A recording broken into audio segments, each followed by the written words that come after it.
Voilà, nous sommes donc à la causerie matinale avec nos invités. Elie Adjérand, bonjour. Bonjour Théodule, bonjour chers téléspectateurs. Voilà, Elie Adjérand, je rappelle que vous êtes journaliste encore à ETL. Stanislas Mbemba, bonjour. Bonjour de nouveau Théodule Moussa. Bonjour Elie, bonjour à tous. Et voilà, nous aurons donc un troisième, la compagnie de Donald Arossi qui va nous rejoindre d'ici à là. Et voilà, avant d'aborder la question du jour, sinon les sujets du jour, nous allons suivre, donner un avis sur ce que Jacqueline Alarov vient de nous présenter, la rubrique donc action du jour. Oui, on a suivi la différence, si on a fondamentalement entre TV et télévision. C'est vrai que nous avons le sourire parce qu'on offre déjà les échanges avaient commencé. Mais je pense fondamentalement que TV, c'est une abréviation. C'est une abréviation du mot télévision. Beaucoup ne disent plus forcément aujourd'hui, je suis en train de suivre la télévision, on estime que c'est trop long. Donc anciennement, on était également habitué à dire télé. Je suis devant la télé, je suis devant la télé. Et j'estime même que le mot TV ou l'appellation TV vient des usages écrits. C'est-à-dire quand vous écrivez avec quelqu'un, je suis devant la TV, donc c'est ça qu'on met beaucoup plus souvent. Donc TV, ça vient de là. Sinon, que sur l'emballage au niveau des cartons, des écrans que nous achetons. Aujourd'hui, voilà, vous voyez. C'est bien marqué télévision. Télévision, c'est ça. Mais aujourd'hui, vous voyez Smart TV, LED TV, etc. Bon, voilà. Donc, je pense que c'est entré dans les habitudes, mais sachant que TV, ça fait allusion à télévision et non à autre chose. Voilà. Très bien. Oui. Je crois que ça fait vraiment sourire. C'est vrai, quand j'ai suivi les gens, ça paraît bizarre. On se demande, mais est-ce qu'il y a vraiment une différence? Même des grandes personnes ont voulu se casser la tête, pensent qu'il y a une différence. Vraiment, il n'y en a pas. Et je crois qu'ils ont même divisé ça en deux syllabes. Il y a télé et vision. Et je crois que c'est les mots, les premières lettres de ces deux mots-là en réalité qui constituent. Et il ne faut pas aussi faire une erreur. Il faut reconnaître qu'on vous l'a dit, TV, il faut que les deux soient en haut de casse. C'est-à-dire en majuscule, en grand T et en grand V. C'est ça, donc TV. Donc je crois que c'est vraiment la même chose. Qui parle de télévision, parle donc de TV. Donc je crois que c'est la même chose. Oui, et je ne trahis aucun secret. Ce qui me faisait sourire, c'était, comme le disait Elie, c'est le dopo. C'est du Sogbaï Dogan. C'est un peu comme pour dire du pareil au même, quoi. Voilà, du pareil au même. Alors, nous allons aujourd'hui parler de l'éducation à la sexualité. S'interroger sur le rôle de l'école. Aujourd'hui, nous sommes tous d'accord que nos enfants, nos frères et sœurs, les élèves passent le clair de leur temps beaucoup plus à l'école et donc au milieu des éducateurs, des collègues, de leurs camarades et tout. Mais on s'interroge par rapport à la sexualité. Quel est le message qui est passé et comment est-ce qu'ils séduisent? Quelle est l'éducation qui leur est donnée et quelle est la part de responsabilité de l'école, ce milieu dans lequel ils passent le clair de leur temps? Cette question, on se la pose aujourd'hui puisque c'est toujours d'actualité, on en parle. Et nous allons essayer de voir un peu les autres atouts, les paramètres et comprendre quel est désormais ou quel doit être le rôle de l'école dans l'éducation sexuelle des élèves et surtout des filles, pourquoi pas. Stanislas Bonneau. Quand on parle du rôle de l'école dans l'éducation sexuelle, je pense que l'école, ce n'est pas forcément un bâtiment. Le bâtiment que nous voyons, l'école, ce sont des acteurs qui la composent. Et il faut faire la stratification à plusieurs niveaux. Quand on prend les acteurs, je fais déjà référence aux enseignants, au corps enseignant, au corps administratif, au staff dirigeant d'un établissement. Alors, quelle est la part de ce staff dirigeant-là dans l'éducation sexuelle? Je pense que anciennement, même si ce n'est pas déjà l'éducation sexuelle à proprement parler, on avait quand même les cours de biologie dans lesquels on nous montrait un peu le fonctionnement des organes génitaux, que ce soit de l'homme ou de la femme, quel rôle ça joue, en tout cas, quelle est la morphologie, la représentation. On faisait quand même des schémas à ce niveau. Et au-delà même, on nous parlait même de la puberté, quand vous voyez quand même les caractères sexuels secondaires, quand cela commence par apparaître au niveau du jeune garçon, c'est peut-être à partir de 12 ou 13 ans. Chez la jeune fille, c'était beaucoup plus prononcé à partir de 15 ou 16 ans. Tout ceci a été modifié maintenant, hein, c'est très précoce de nos jours. On aura le temps d'en Et parler. voilà, c'est ça. Et donc, je pense quand même que les staffs dirigeants d'un établissement ont un rôle. Le premier, c'est déjà, et là je vais peut-être vous surprendre, c'est déjà d'être un exemple en matière d'éducation sexuelle. Quand je parle d'exemple, qu'est-ce que je veux dire? Je veux dire simplement que celui qui est enseignant dans un établissement ou responsable d'établissement doit savoir que les enfants qui sont là sont considérés comme les siens.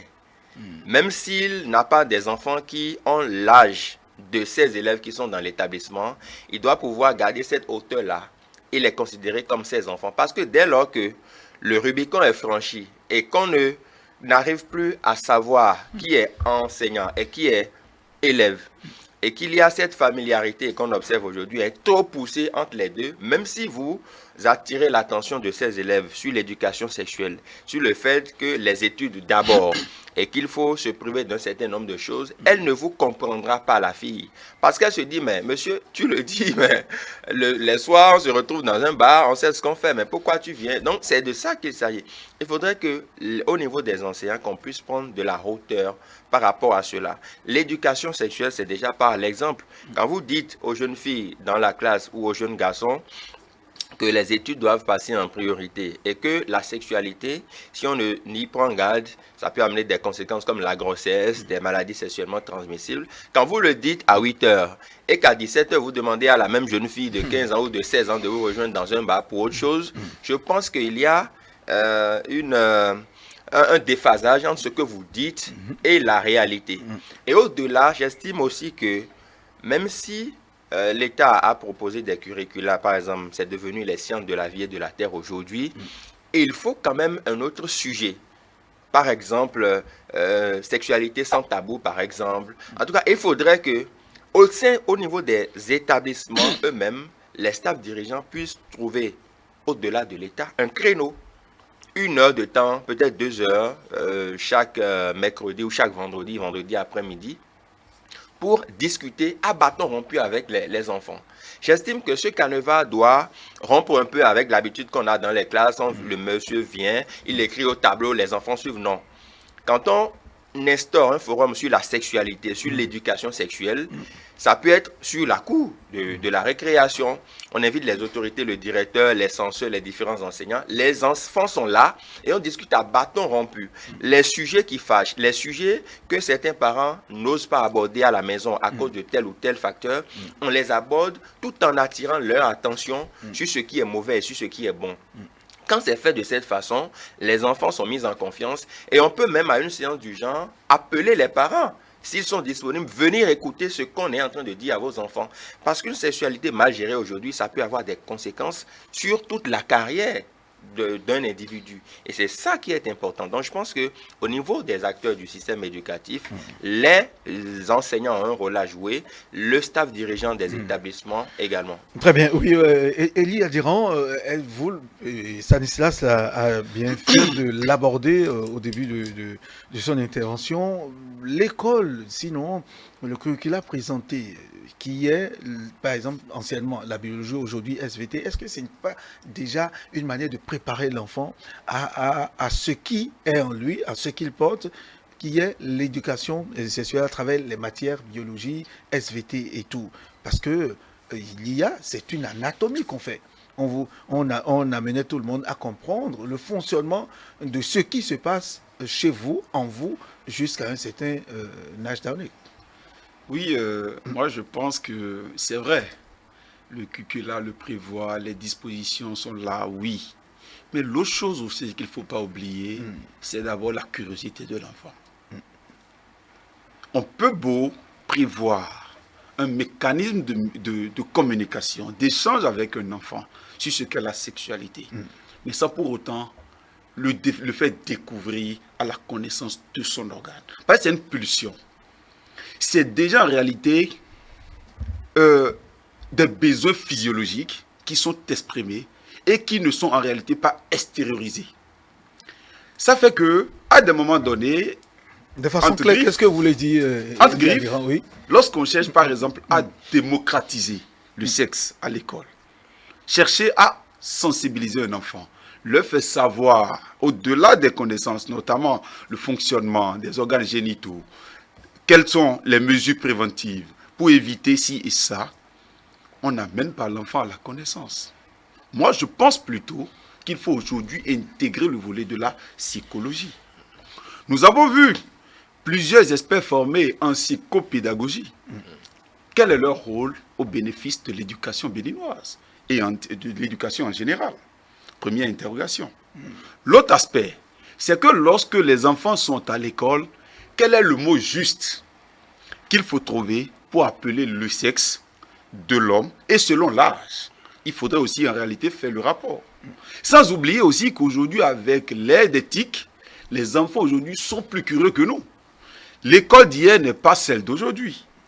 Lorsque nous, on était à l'école, il y a par exemple 10 ans, la façon dont nous, on était beaucoup plus assidus à accepter et avoir la crainte de nos enseignants pour accepter des enseignements liés à l'éducation sexuelle n'est plus forcément celui de nos enfants d'aujourd'hui. Mais vous n'êtes pas si vieux que ça, Elie. Pas pour autant. Pas pour autant.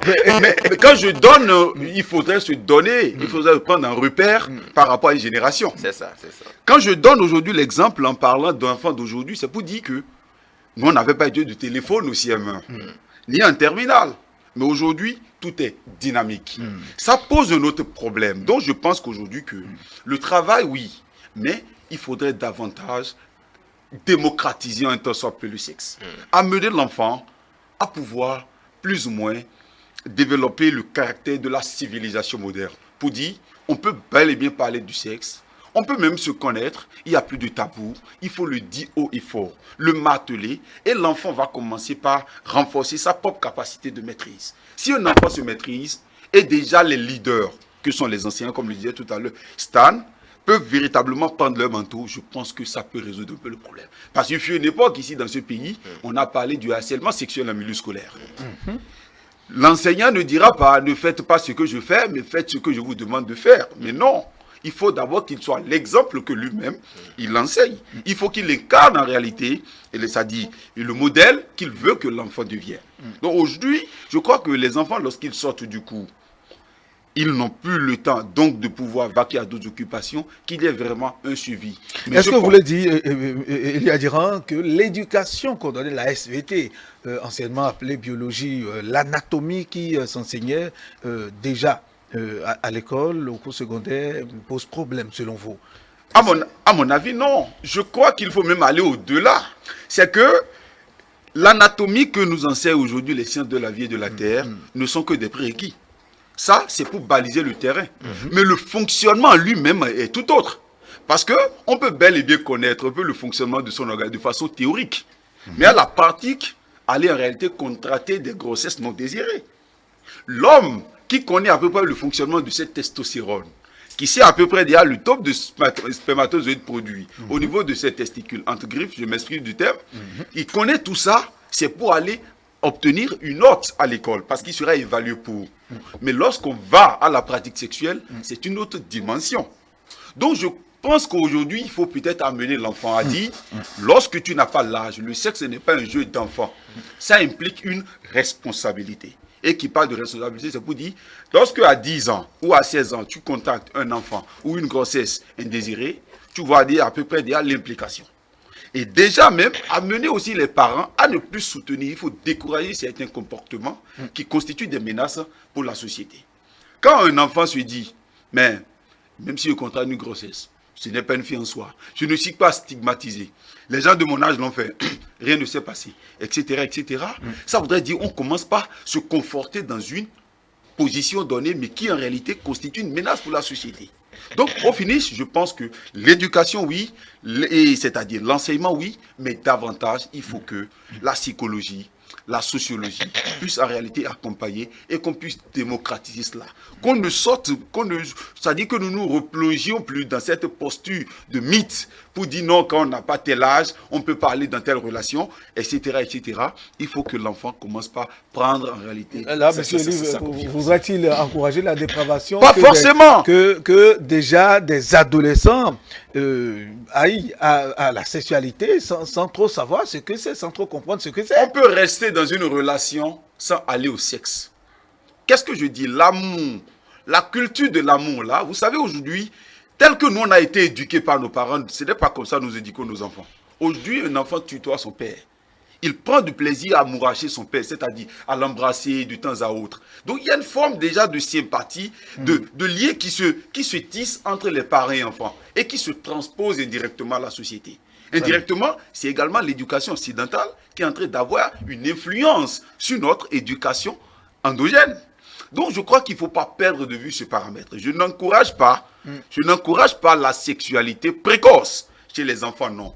Mais bien au contraire, j'invite aujourd'hui nos gouvernants à pouvoir doter nos enseignants de moyens, notamment le volet psychologie, afin qu'ils puissent avoir un regard d'attention au niveau donc des enfants pour que les enfants, quand un enfant se maîtrise, il n'a plus de doute à parler de la sexualité devant son père. Est-ce que cet enfant peut avoir de maîtrise sans une canalisation bien donnée de l'enseignant ou des parents à la maison? Mais c'est d'abord déjà le mécanisme mis en place par l'enseignant à l'accompagner qui l'amène à se maîtriser. Sans cette maîtrise-là, on peut aller à la découverte et choper le risque. C'est ce que je dis, parce que la plupart de ce que nous disons, aucun enseignant, on ne cessera jamais de le dire. Tous nos enseignants nous disent, non mais écoutez, quand vous n'êtes pas prêt, voilà ce qu'il faut faire. Même lorsqu'on nous parle aujourd'hui sur les anatomies, on nous rappelle à peu près les conséquences.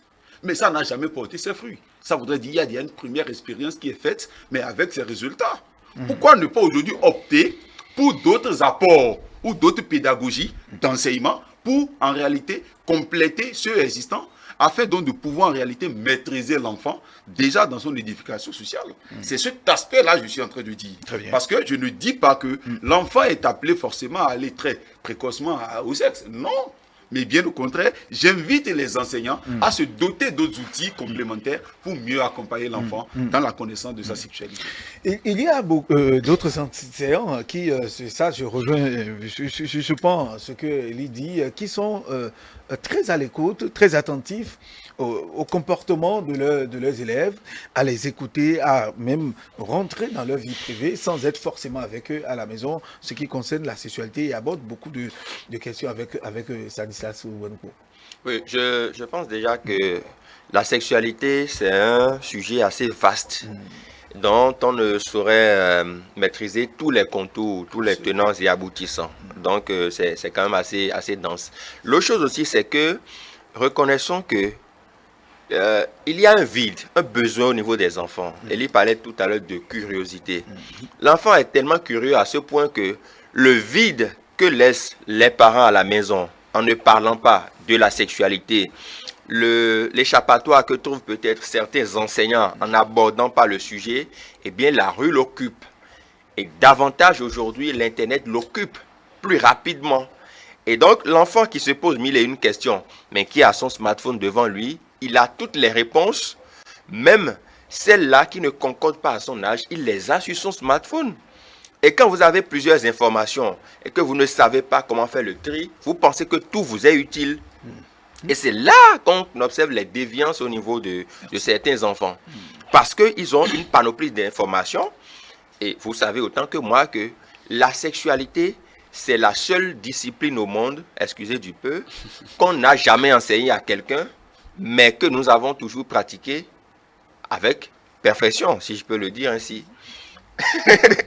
C'est pour dire quoi? C'est pour dire simplement que aucun parent ne vous dira voici comment ça se passe. On a parlé de la pratique, parce que la théorie est différente de la pratique, ne nous leurrons pas. Mais je pense qu'on peut nous donner quelques esquisses pour ne pas tomber dans les travers. Parce qu'une sexualité mal gérée, ça peut emmener de lourdes conséquences aussi. Alors, je parlais de la stratégie. La stratégie, c'est quoi? C'est qu'aujourd'hui, j'estime que on ne peut plus aborder la sexualité comme on enseigne un cours de français ou un cours de philosophie ou un cours de mathématiques. Non. je pense qu'on peut ouvrir le champ. Un forum libre, ce n'est pas fermé. On invite les parents, les enseignants sont là, les enfants eux-mêmes, et c'est interactif. On pose le sujet. Quelles sont vos préoccupations par rapport à la sexualité? En fonction de l'âge, bien évidemment. Là où on a réuni les enfants de 12 ans, on ne peut pas réunir des adultes de 19, 20 ans. Non, donc il faut stratifier. De 8 peut-être à 12 ans, ils sont quand même dans une préadolescence. On les réunit, on discute avec eux. Et il y a le langage qu'il faut. Le langage de la sexualité que vous tenez avec un adulte de 20, 22 ans, ce n'est pas le même langage qu'il faut tenir avec un adolescent de 11 ou 12 ans. C'est de ça qu'il s'agit. Même de 15 ans, 16 ans. Voire de 15 ans ou 16 ans. Mais là où le bas blesse, c'est que souvent, il y a des phasages entre ce qui est dit à l'école et ce qui se passe à la maison. Vous savez que nos mamans, certaines parmi elles, pour discuter un peu avec les enfants, surtout quand l'enfant commence par développer les caractères sexuels secondaires, etc., les mamans tiennent un autre langage, lequel langage n'est pas forcément adapté à leur âge. Parce qu'elles essayent quand même d'inculquer la notion de la sexualité, d'accord, mais le langage approprié, surtout quand c'est dans nos langues maternelles, vous savez, les langages ne sont pas forcément ce qui doit être. Si bien que l'enfant entend autre chose à la maison, mais arrivé à l'école, il entend autre chose. Ses amis, la rue, l'Internet lui propose autre chose, et l'enfant est porté très souvent vers ce qu'il voit sur Internet ou ce qu'il entend de ses amis. Parce qu'il estime que ses amis font partie de sa génération et le courant passe plus vite qu'eux. Et donc pour réussir l'éducation à la sexualité, pour ma petite part, j'estime que les enseignants doivent se mettre dans la peau des enfants et les comprendre aujourd'hui. Moi, j'ai vu des enseignants gronder les enfants, crier sur eux et leur dire que nous, à notre époque, on n'a pas vu ça, mais vous le faites. Non, comprenez que chaque époque avec ses réalités et les choses évoluant, on ne va pas laisser les choses pourrir, mais tenir le langage qu'il faut. Du contexte, oui, tenir le langage qu'il faut en fonction de l'enfant que vous avez devant vous. Vous savez que chaque enfant a sa psychologie. Le langage que vous tenez à un enfant qui est psychologiquement apte, qui comprend les choses d'une façon plus aisée, ce n'est pas le même langage qu'il faut tenir à un enfant qu'on a embrouillé peut-être depuis 7 ou 8 ans, qui a ce traumatisme-là et qui se demande comment s'en sortir. L'éducation à la sexualité, c'est un sujet à la fois intéressant et dense. Il faut y aller en fonction de l'individu qu'on a en face. Il faut y aller en fonction de la méthodologie à adopter. Très bien. Avant de laisser Elie réagir, je voudrais qu'on revienne au thème. Ça dit, on s'interroge, quel est le rôle de l'école? C'est là la thématique même. Et je laisse Elie réagir par rapport à votre intervention, Elie. Oui. En fait, c'était pour ouvrir une petite parenthèse. Un enseignant, par exemple, qui est en train de dispenser son cours de mathématiques, de physique ou je ne sais quoi, qui généralement, quand il voit que la classe est calme, les enseignants, ça dit, les apprenants, en train de s'endormir parce qu'ils ne comprennent pas sa matière, quand il ouvre une petite blague qui, ça dit, en se référant au sexe, on sent qu'en réalité, il y a une forme d'enthousiasme. La classe s'éveille généralement. Et puis, les enseignants qui, au cours de leur, c'est-à-dire, pendant qu'ils sont en train de dispenser leur cours, font en réalité des petites pauses en tournant un peu sur les sujets d'actualité, se référant un peu au sexe, etc. Vous allez voir que c'est des enseignants qui sont les plus souvent admirés par leurs apprenants. Pas forcément parce qu'il est un meilleur enseignant, mais parce qu'il prend aussi, en accompagnant l'éducation, en leur donnant le savoir, il les accompagne en même temps donc du savoir-être et du savoir-vivre. Les trois doivent être en réalité de pair, doivent aller de pair. Et je pense que certains enfants ont besoin d'avoir devant eux un modèle, un homme de confiance, pour ne pas dire en un mot, un berger, comme un pasteur. L'enseignant doit en réalité se mettre dans la posture d'un éducateur, d'un modèle pour son apprenant. S'il arrive à incarner en réalité ce modèle, il brise toutes les barrières. Après le cours, l'enfant peut se lever, s'il vous plaît monsieur, je veux vous voir. Vous voir, c'est qu'il écoute. Et il sait que, en vous posant mon problème, à la maison, il y a un problème. À des moments donnés, il y a un petit ami qui cherche à la violer, qui cherche peut-être à l'harceler à tout moment. L'enfant est traumatisé psychologiquement. Il a besoin de se confier à quelqu'un. À la maison, papa n'a pas le temps, maman n'a pas le temps. Donc, l'école a également aussi ce rôle. Il y a aussi une matière qu'on appelle l'économie familiale. L'économie familiale qui prend en compte plusieurs paramètres, notamment l'hygiène corporelle, l'hygiène alimentaire, la question de la sexualité, notamment la cuniculture, etc., etc. La curiculture, j'en viens. Ça voudrait dire que autant de choses qu'on pourrait faire dans le volet éducatif. Si aujourd'hui nous voulons parler de la sexualité dans le milieu scolaire, l'école a un rôle primordial. Et ce rôle-là doit transparaître notamment à travers l'écoute, à travers également du cours et aussi donc du programme bien prévu en faveur de l'enfant. On ne doit pas qu'à chaque fois dire que c'est à l'école on vient enseigner. Il faut aussi des moments donc de distraction. Et accompagner aussi les séances de journée culturelle que les gens ont transformées en des moments donc de la dépravation, si je puis me le permettre. C'était des moments en réalité de la bonne éducation. À l'époque, quand on dit journée culturelle, c'était des moments où nous on pensait qu'on ne venait pas que danser, on ne venait pas que manger. Apprendre à faire quelque chose. On venait aussi donc à apprendre à faire quelque chose. Donc je pense que pour répondre à votre question, je pense que l'école a un rôle primordial, oui, mais ce n'est pas que seulement à travers les mathématiques, ce n'est pas que seulement à travers les sciences de la vie et de la terre, mais c'est également avec un cours de la psychopédagogie. Et cela aussi doit passer bien évidemment par la question de l'économie familiale. De l'économie familiale, oui. Il y a certains qui accusent aussi les médias d'être responsables. C'est vrai, on ne va pas se jeter la pierre, mais c'est quand même une réalité. Les gens parlent que nous avons, les médias ont une responsabilité dans l'éducation, donc dans l'éducation sexuelle des élèves, des enfants, parce qu'il n'y a pas que l'école. Oui, après l'école, on vient de le dire, la NTIC, la télé, les feuilletons, etc., où certains comportements sont mis à nu et directement, et les enfants sont souvent portés. Vous voyez un enfant à qui vous parlez devant la télé, deux qui s'embrassent, il est toujours porté à jeter le regard, ou parfois on fait semblant de ne pas voir, mais c'est ça qui attire l'attention de l'enfant. Est-ce que vous partagez cette opinion? Oui, avant de parler du rôle des médias, permettez qu'on parle quand même des parents aussi, parce que les acteurs de l'école ne peuvent pas faire un travail efficace si les parents n'accompagnent, et vice-versa.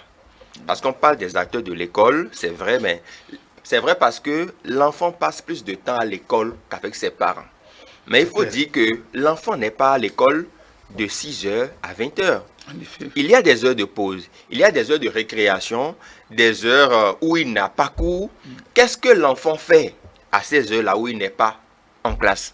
Qu'est-ce que l'enfant fait à ces heures-là où, par exemple, le prof il doit avoir classe de 15h à 19h et que les professeurs ne sont pas là, que l'administration peut-être est occupée à d'autres affaires, que les enfants sont livrés à eux-mêmes? Les discussions qu'on fait en 5 minutes, 10 minutes, le temps qu'un professeur arrive, vous savez que ces discussions sont assez déterminantes dans la sexualité d'un enfant. Ce qu'on a l'habitude de dire quand le professeur est en train de dispenser un cours, il dit « je viens ». Et il s'en va. Nous avons tous été élèves. Nous savons comment la classe commence par bouillonner. Ça bouge. Et au sein de ces bruits-là, il y a de petites discussions. Mon petit ami a fait si vraiment j'ai des soucis parce que demain je dois aller dans tel show, etc. Voilà des discussions qui font que les enfants se livrent à eux-mêmes et se confient à eux-mêmes. Mais quand c'est comme ça et que les enseignants ont trouvé le créneau pour leur parler de la sexualité, il faut qu'arriver à la maison. Et là, je rejoins l'exemple que vous avez donné tout à l'heure. Arriver à la maison, et quand l'enfant se dit « Maman, j'ai un problème », il faut pouvoir l'écouter.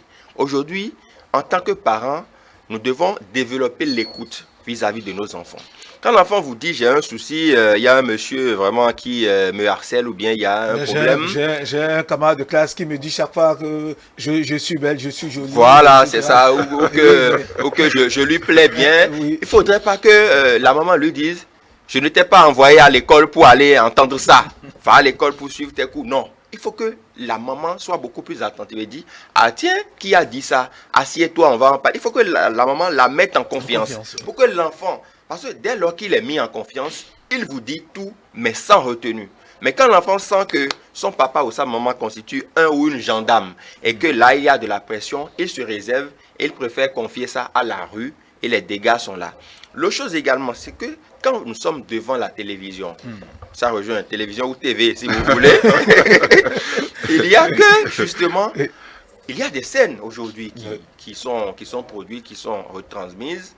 Certains parents, moi je me rappelle, nous on était enfants, quand vous sentez que dans un feuilleton, les gens veulent s'amouracher, soit chacun commence par trouver son chemin, déjà on se lève, ou soit on reste, c'est un silence de cimetière, parce que on sait déjà que papa va dire quelque chose. Et à un moment donné, il peut dire, bon, allez me chercher tel ou bien tel, la télé, ou bien on prend la commande, on change de chaîne.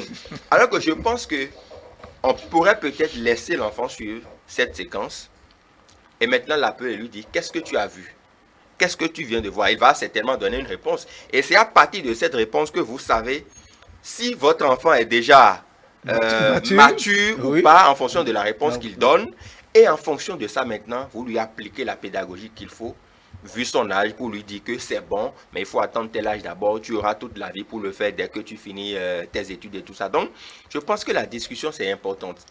Mais on ne va pas jeter la pierre aux médias. Pourquoi? Parce que, vous savez, c'est vrai que sur les médias, il y a plusieurs programmes. Et chaque média, en fonction de son contenu, de ses directives, vous propose soit des feuilletons, soit de la musique à longueur de journée, soit de l'information. Donc, chaque média a sa ligne. On ne peut pas en vouloir à certains médias pour ça. Ce qu'on pourrait dire, c'est que, en fonction de la canalisation, il y a certains médias qui vous proposent quand même certains films dans lesquels on parle de sexualité, mais pas en journée, par exemple. Il y a même que sur certains bouquets, il y a des instructions, on verrouille les chaînes, voilà, ou bien on verrouille, il y a des codes que vous pouvez mettre pour empêcher vos enfants d'avoir accès à certains médias, à certaines chaînes qui proposent certains films. Donc, on peut proposer par ces astuces-là. C'est aussi vrai qu'il y a certains enfants qui sont très intelligents. Vous mettez le code et ils trouvent ça rapidement. Dès que vous n'êtes pas là, ils le changent. C'est vrai. Mais je pense que si les médias proposent des films du genre, c'est parce qu'ils ont leur ligne. Et je ne vois pas ici au Bénin quel média propose des films qui parlent de sexualité assez prononcée. Non, c'est vrai qu'à l'intérieur des films, et ça, ce sont les réalisateurs qui sont assez ingénieux. Ils vous proposent un film dont vous connaissez déjà le scénario depuis le début, mais c'est des séquences du film qui vous montrent certains aspects où les gens s'attouchent, où on s'embrasse par moment. Durant tout le film, vous n'avez jamais vu les gens s'embrasser du matin au soir, non. On peut aller en voiture, on peut aller au supermarché, on peut s'habiller d'une certaine façon, mais les séquences de sexualité sont de petites séquences sur lesquelles le réalisateur, c'est son travail bien évidemment, il met l'accent pour que cela puisse attirer l'attention de celui qui regarde. Et quand le parent est à côté de l'enfant qui voit ça, il doit pouvoir lui parler et lui expliquer au lieu de fuir sa responsabilité dans ce sens. Très bien. Oui, Elie, donc parlons de l'éducation sexuelle, parlant du rôle de l'école. L'école, ça concerne tout le monde, et enseignants, et direction, et professeurs, et même parents, parce que celui qui est enseignant est forcément parent, ou directeur ou responsable d'établissement. Je crois que il faut pas, excusez-moi du peu de ce que je dirais, et qui est vraiment parent, qu'a-t-il eu comme éducation pour vouloir maintenant le retransmettre à son enfant? Ça pose un problème. Il faut d'abord que la plupart de ceux qui se réclament aujourd'hui être parents, c'est que c'est des personnes qui sont vraiment responsables. Si on est vraiment un éducateur, on est un parent, on doit apprendre à suivre son enfant. Et je crois que, comme vous venez de le dire, il faudrait aussi préciser que les télévisions ou les médias en général ne constituent vraiment pas pour moi une menace. Ça dépend déjà de la position que l'on occupe et de ce que l'on veut en faire à travers ce qui est diffusé par les médias. Parce que c'est de la fiction. C'est de la fiction et c'est bien précisé. On aurait pu transformer peut-être le feuilleton en un roman. Parce que les gens peuvent aller en réalité rechercher ce même feuilleton en un document et le lire dans une bibliothèque. C'est parce que les gens ont voulu en réalité traduire en scène, les scénarios qu'ils ont en réalité cherché à chercher. Et ils ont recherché des acteurs, ils ont fait des tournages, etc. qui aujourd'hui, ils ont pu produire des films ou des feuilletons qu'on diffuse. Donc les gens doivent comprendre. Puisque si vous voyez quelque chose et vous savez là où vous allez et vous ne voulez pas perdre de vue vos objectifs, vous ne vous détournez jamais. Donc les parents ont un rôle, oui, mais il faut qu'ils soient eux-mêmes des exemples. Parce qu'on voit des enfants qui à l'âge de 16 ans ont un enfant. Parce que c'est une grossesse indésirée, c'est arrivé, on a gardé, on est déjà parents. On est mère d'enfants, mais on n'est pas encore parents, parce qu'on n'est pas encore éducateur. Il y a une crise de génération.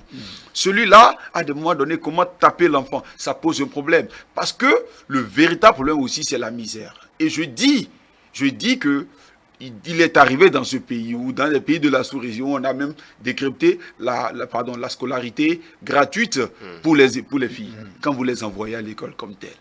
Certains parents se disent non, l'État a tout fait.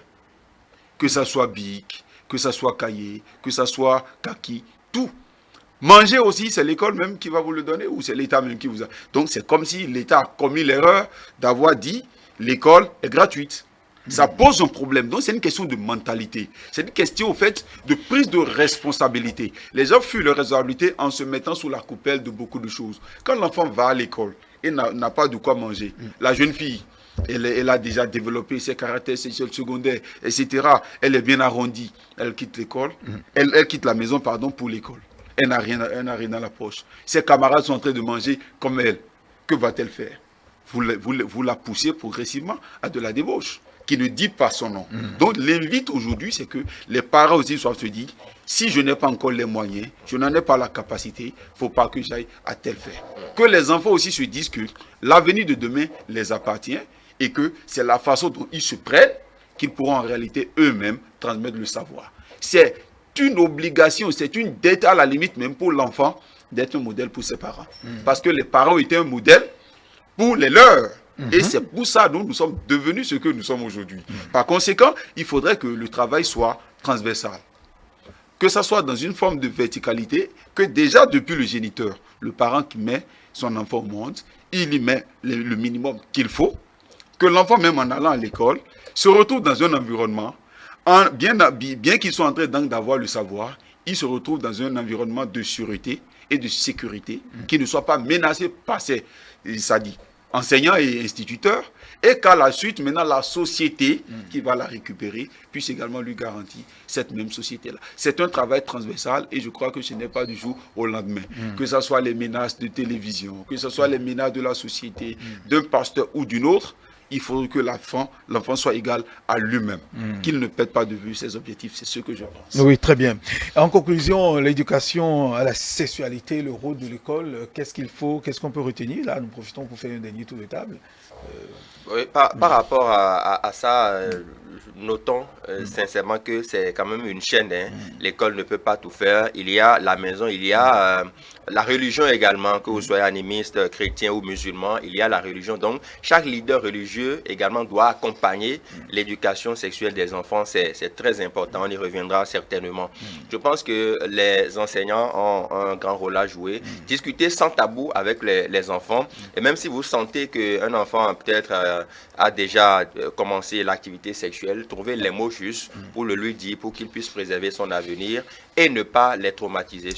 Et nous profitons pour saluer ceux d'entre eux qui le font si bien, qui ont compris et qui sont régulièrement à l'écoute de leurs élèves et de la part du ciel, et vont même jusqu'à s'infiltrer dans la famille pour comprendre ce qui se passe et canaliser les enfants, n'est-ce pas? Exactement. Il y a même des enseignants qui font appel aux parents pour leur dire que, bon, voilà, votre enfant, j'ai échangé un peu avec lui, trouver telle manière pour aborder le sujet. Et ça se fait, c'est une question de complémentarité. Les enseignants seuls ne peuvent rien, donc il faut une chaîne autour de la question. Merci, oui. Elie? Pour une bonne éducation, il faut la présence aussi bien du père que de la mère, avant donc de parler de l'enseignant. Que les parents fassent l'effort, malgré les différends, de rester présents ensemble sous le même toit pour assurer l'éducation de leurs enfants. Parce que les divorces, en cascade, aussi constituent une première menace. Mieux, l'école doit jouer également son rôle. C'est vrai que pour nous qui avons fait la D, il y a le chapitre 6 qui parle aujourd'hui en réalité des méthodes contraceptives. Qui n'a jamais, ça dit ce chapitre n'a jamais été bien enseigné par les enseignants. Vous pensez? Si, parce que on pense que en les développant, c'est comme si on inculque à l'enfant d'autres astuces pour aller adopter des méthodes contraceptives. Mais aujourd'hui... Mais ils le font déjà sans ces méthodes. Exactement, c'est pour ça que je dis que ne fuyons pas nos responsabilités. Si les choses sont prévues, enseignons-les, mais tout en rappelant à l'enfant les conséquences qui en découlent. Parce que la vie, c'est une question de conscience, de liberté et de responsabilité. Le sexe, ce n'est pas un jeu d'enfants, c'est un jeu de personnes responsables. Et il faut que les enfants comprennent cela pour qu'une société soit plus équilibrée. Il faut que les gens aient une société épanouie, mais il faut l'âge qu'il faut avant d'y aller. Très bien. Certainement, ça, c'est, je veux dire un peu de quelques bêtises. Certainement que on a pris des dispositions. Nous qui sommes là, on a pris des dispositions avant d'aller. Elie, oui. Mais écoutez, oui. Avant d'aller à quoi? C'était la question. Ce dont je m'en voudrais dire, c'est que disposition, oui, mais le travail d'abord. Merci à vous, chers invités, chers collègues, Stanislas Gbenoupo-Amoa. Merci à vous, vous aussi, Elie Adjérand. Merci à vous tous qui nous avez suivis. C'était donc l'éducation à la sexualité, le rôle de l'école. Merci de nous avoir suivis. J'espère que nous avons abordé, vous avez tiré leçon de ce qui a été dit. Certainement que vous avez aussi votre vision de la chose, c'est clair. On aura le temps d'en parler, la sexualité et l'éducation. Merci. Très bonne suite des programmes sur ETélé. Prenez du plaisir à nous suivre.